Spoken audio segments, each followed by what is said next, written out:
여러분 새해 복 많이 받으십시오.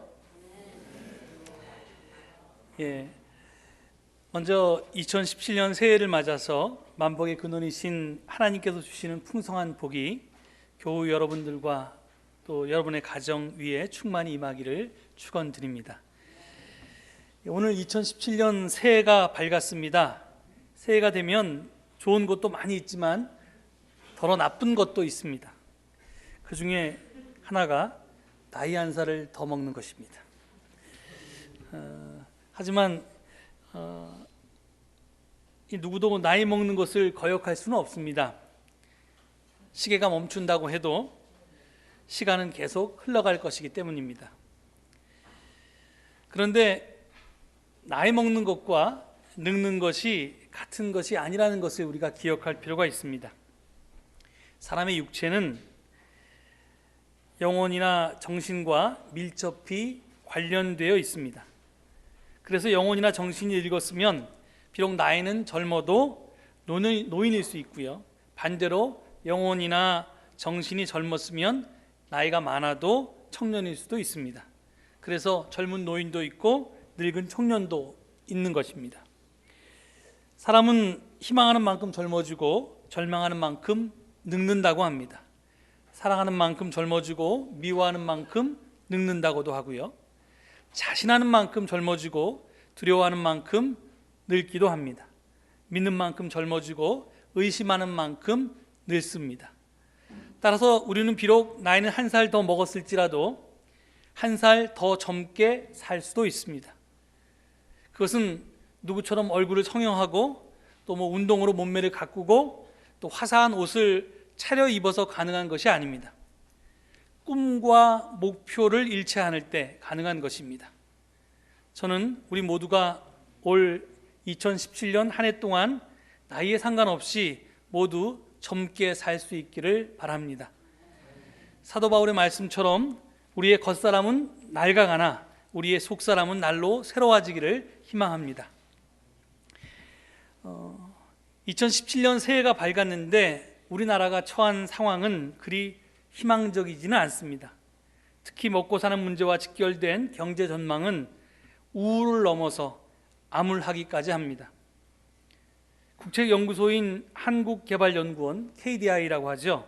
이 KDI가 올해 우리나라 경제 성장률을 2.4%로 전망했습니다. 이런 전망치는 정말 IMF 이후에 최저치인데요, 거기다 단서를 달아놨는데 정치적인 상황이 계속 혼란 가운데 있으면 2% 초반까지도 떨어질 수 있다, 이렇게 내다봤습니다. 일부 민간 경제연구소는 올해 성장률을 1%대로 전망했습니다.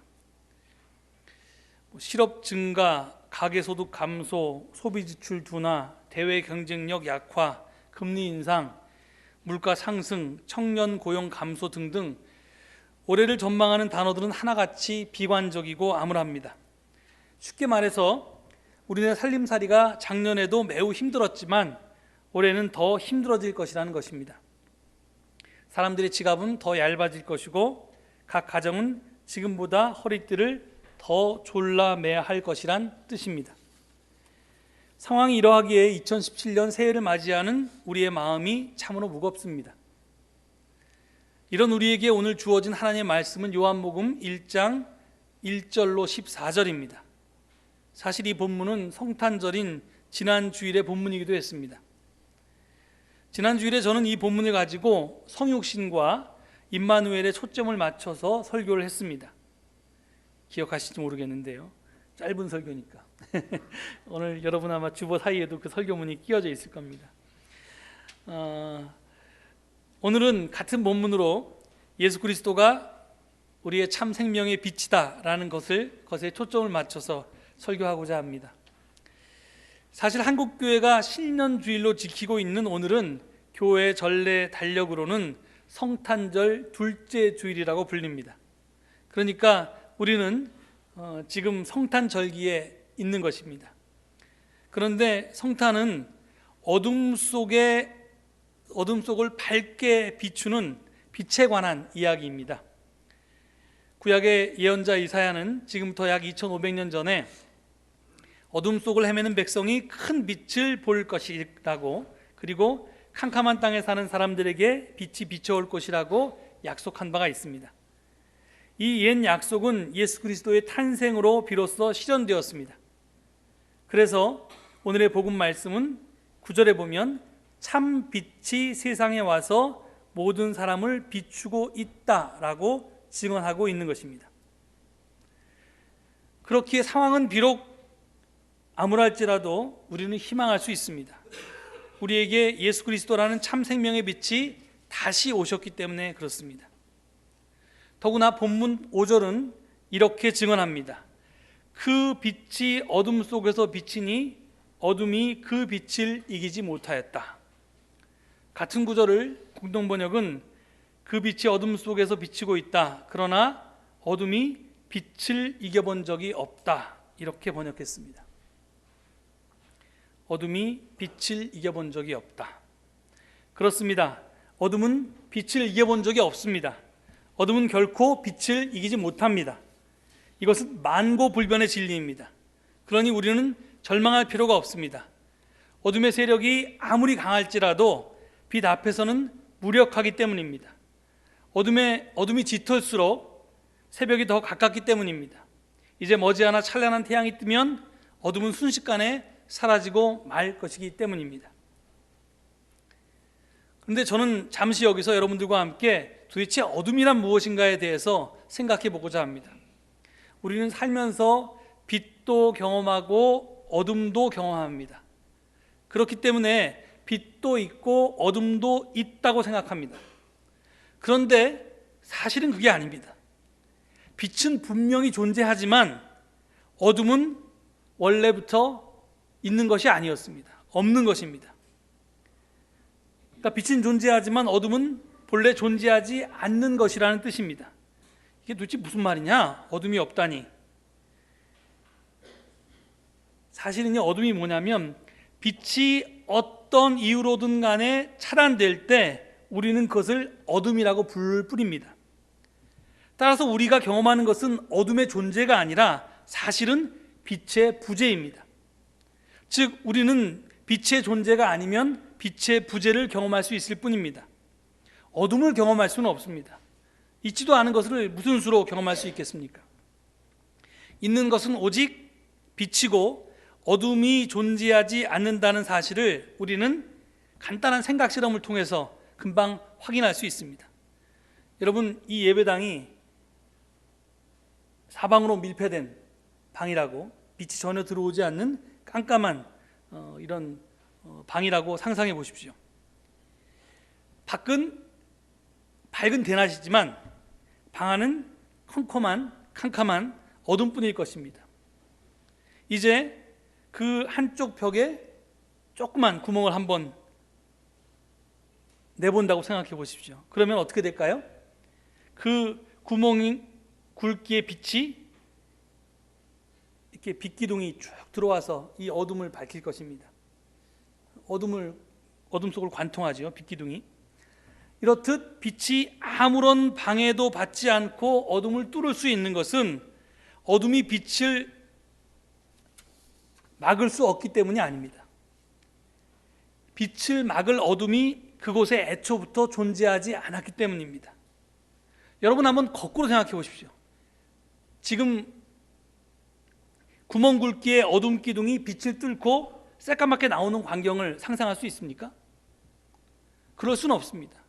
어둠이 빛을 뚫고 나온다는 건 상상할 수가 없습니다.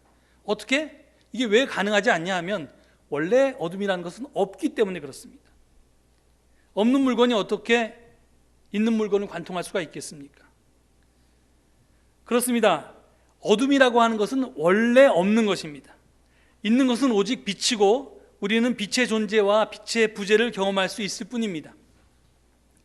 이 엄청난 진리는 우리에게 큰 깨달음을 줍니다.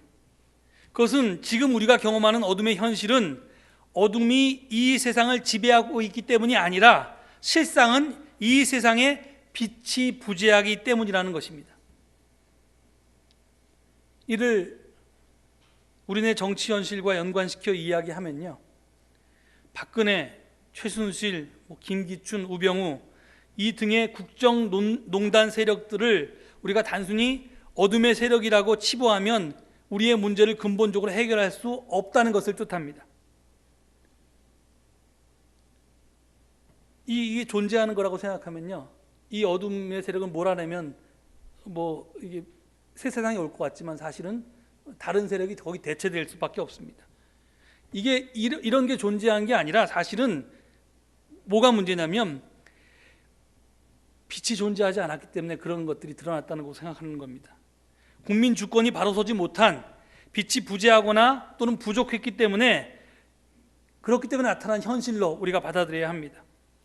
그동안 우리 국민은 이유가 어찌 되었든 간에 우리가 무지했던, 아니면 게을렀던, 아니면 우리가 너무 탐욕스러워서 그런 사람들을 그냥 용인했던, 하여간 제대로 된 비치지 못했습니다. 빛의 역할을 제대로 하지 못했습니다. 그래서 그런 일들이 우리 사회 속에서 벌어졌던 것입니다. 이 세상이 왜 이리도 어두울까요? 본문 9절은 이렇게 증언합니다. 참 빛이 있었다. 그 빛이 세상에 와서 모든 사람을 비추고 있다. 이 말씀은 이 세상은 빛이 없어서 어두운 것이 아니라는 것입니다. 분명 빛이 존재하지만 그래도 어둡다는 겁니다. 이유가 뭔가 하면 10절과 11절에 나와 있습니다. 10절과 11절을 보면 이렇게 증언합니다. 그는 세상에 계셨다. 세상이 그로 말미암아 생겨났는데도 세상은 그를 알아보지 못하였다. 그가 자기 땅에 오셨으나 그의 백성은 그를 맞아들이지 않았다. 이 말씀을 풀이하면 이 세상에 참 빛이 왔지만 빛의 백성들이 그 빛을 맞아들이지 않았기에 그 세상이 어두웠다는 것입니다. 여기서 맞아들이다, 이 말이 굉장히 중요합니다. 이 말에 핵심이 있습니다. 우리가 우리 집에 오는 손님을 맞아들이려면 여러분 어떻게 해야 됩니까? 손님이 이쪽에서 오시면 우리가 손님 쪽을 향해서 서야 되죠. 내가 맞아들이려고 하는 사람이 오른쪽에 있는데 내가 왼쪽을 보고 있으면 이 사람을 맞아들일 수가 없잖아요. 빛이 비추지만 우리가 어둠 속에 살고 있는 이유는 이제 분명해졌습니다. 그것은 빛이 없기 때문이 아니라 빛은 이쪽에서 비추는데 우리가 여기를 쳐다보고 있기 때문에 그렇습니다. 빛을 등지고 서 있기 때문에 우리가 어둠을 경험하는 것입니다. 여러분, 여기 지금 이 앞에 캄캄한 밤이고 가로등이 있다고 생각해 보십시오. 내가 가로등이 나를 향해서 비추고 있는데 내가 가로등을 향해서 한 발 두 발 걸어갑니다. 그러면 내가 가는 앞길이 환하죠? 그런데 내가 뒤를 돌아보지 않아서 그렇지 사실 내 뒤에는 내가 가로막아서 생긴 그림자가 있을 겁니다. 내 뒤에는 어둠이 나를 따라오고 있는 겁니다. 가로등에서 멀리 떨어져 있을수록 내 그림자는 크고 가까울수록 내 그림자는 작아집니다. 그러다가 마침내 내가 가로등 바로 밑에 서면요, 그 빛이 내 위에서, 머리 위에서 비치면요, 내 그림자가 내 발밑으로 숨습니다. 안 보입니다. 그림자가 내 몸속에 묻혀서 보이지가 않는 겁니다. 그 어디에도 어둠이 없습니다. 이제 내가 그 가로등을 통과해서 이렇게 앞으로 더 나가면요, 이제 내 뒤에서 빛이 비추고 내 앞에 그림자가 생기기 시작합니다. 빛을 등지는 순간 내 앞에 그림자가 생기고 빛으로부터 멀어질수록 그 그림자, 어둠은 점점 커집니다. 만약에 다음 가로등이 나타나지 않는다면 그림자는 자꾸자꾸 커지고 마침내 내 몸까지 어둠에 삼켜지고 말 것입니다. 이 현상이 말하고자 하는 말은 뭐냐면요, 이 세상이 어두운 것은 빛이 없기 때문이 아니라는 것입니다. 다만 우리가 빛을 등지고 서 있기 때문이라는 것입니다. 빛을 등지고 서 있기 때문에 우리는 계속해서 어둠을 밟으면서 살아갈 수밖에 없는 것입니다. 따라서 어둠을 이기는 방법은 아주 간단합니다. 빛을 영접하면 됩니다. 빛을 향해서 돌아서기만 하면 됩니다. 빛을 향해서 돌아서서 빛 가운데로 걸어가기만 하면 어둠 없는 참 생명을 우리가 매일매일 누리면서, 매 순간순간 누리면서 살 수 있는 겁니다. 앞서 밝혔듯이 2017년을 맞이한 우리의 현실은 참으로 어둡습니다. 하지만 우리는 이 어둠 속에서도 밝게 살 수가 있습니다. 그 방법은 예수 그리스도를 바라보며 걷는 것입니다. 빛을 향해서 서고 빛을 향해서 걸으면 됩니다. 그러면 예수 그리스도의 생명의 빛이 우리 몸에 반사되어서 우리 또한 빛을 낼 수 있습니다. 그렇게 해서 우리가 세상을 밝히는 빛이 되면 이 어두운 세계는 다시 밝아질 수 있는 것입니다. 초대교회 교부들은 교회를 여러 가지 이 비유를 통해 설명했는데요. 그 중에 하나가 달에 비유했습니다. 달의 신비에 비유해서 교회란 달이다 이렇게 비유했습니다. 그들이 달의 신비로서 교회와 그리스도와의 관계를 설명했습니다. 우리가 잘 아는 것처럼 달이라고 하는 것은요, 스스로 빛을 발하지 않습니다. 태양으로부터 빛을 받아서 그것을 반사할 뿐입니다. 마찬가지로 교회도 자기 자체의 빛으로 세상을 비추는 것이 아닙니다. 예수 그리스도로부터 오는 빛을 받아서 반사하는 것이 교회의 역할이라는 것입니다. 교회가 발하는 빛은 예수 그리스도의 빛을 받아서 되비추는 그런 빛이어야 한다는 것입니다. 달이라고 하는 것은 밤에 비춥니다. 마찬가지로 교회는 어두운 시대, 무명과 죄악의 세상을 비춥니다. 다 아시는 것처럼 달은 낮에도 떠 있습니다. 하지만 태양빛이 너무 밝아서 우리는 그 달빛을 볼 수가 없습니다. 달이 제 역할을 하는 것은 밤입니다. 즉 세상이 어두울 때입니다. 이와 마찬가지로 교회가 필요한 것은 지금의 세상이 어둡기 때문입니다. 아마 천국에는 교회가 없을 겁니다. 지금 이 세상이 어둡기 때문에, 죄 가운데 있기 때문에 교회가 필요한 것입니다. 어두운 밤에 달이 홀로 독약청청 밝듯 이 죄악 세상과 또 죄인들과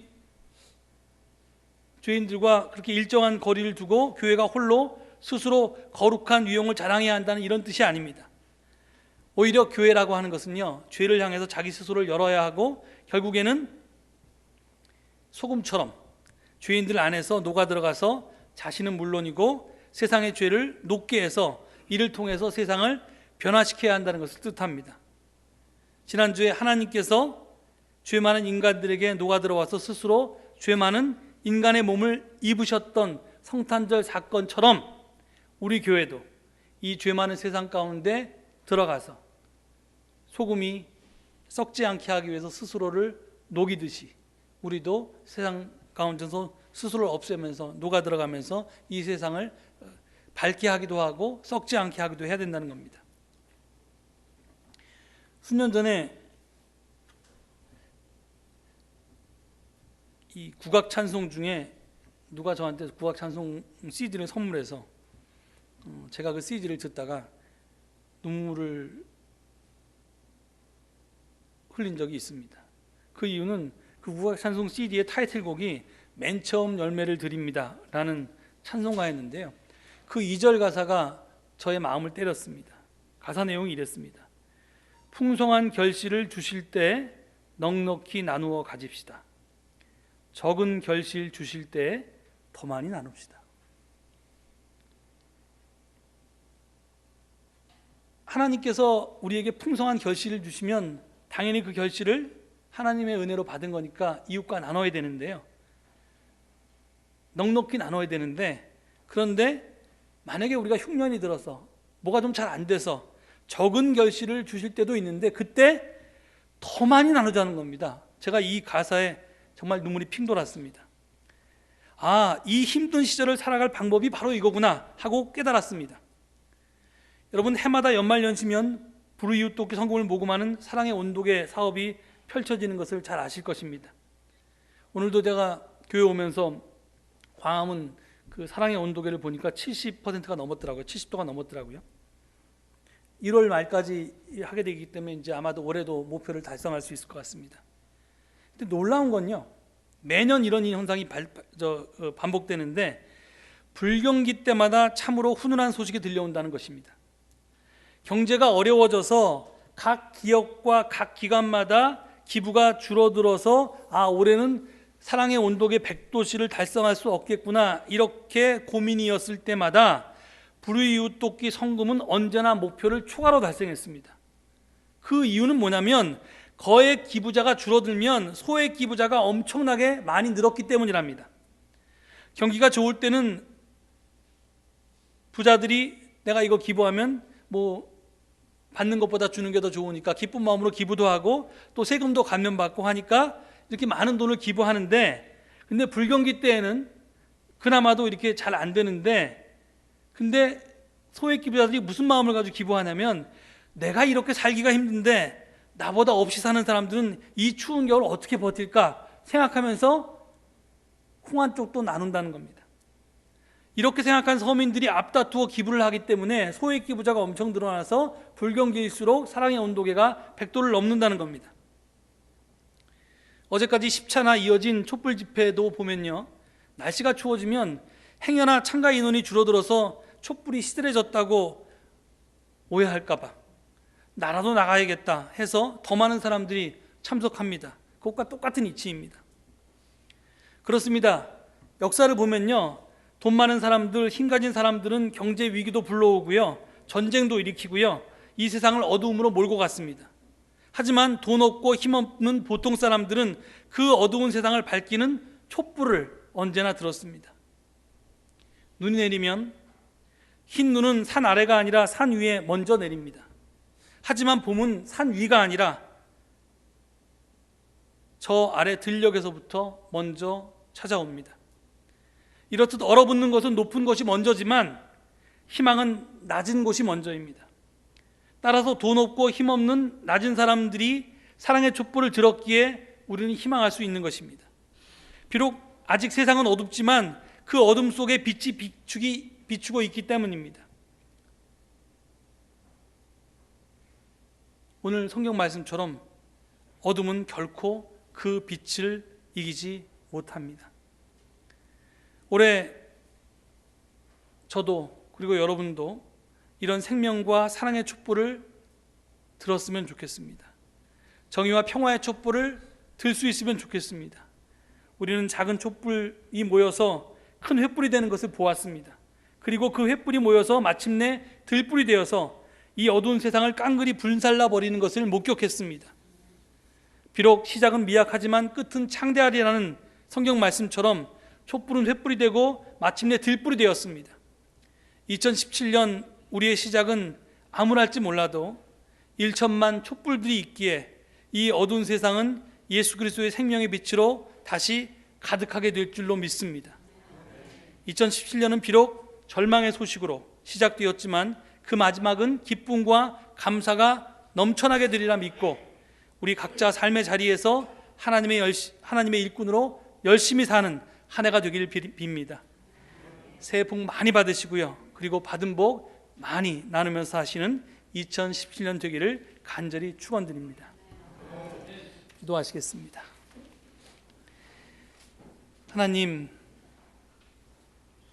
세상이 어두운 것은 우리가 빛이 못 되었기 때문임을 깨달았습니다. 우리가 빛이 못된 것은 예수 그리스도를 향해서 서지 못했기 때문임도 깨달았습니다. 하나님, 2017년 우리가 언제나 어디서나 예수 그리스도를 바라보게 하시고 예수 그리스도께로부터 나오는 그 빛을 향해 걸으며 내가 세상에 그 빛을 반사할 수 있는 예수 그리스도의 동역자가 되고 하나님 나라의 일꾼이 되고 또 우리 교회가 될 수 있도록 축복하여 주시옵소서.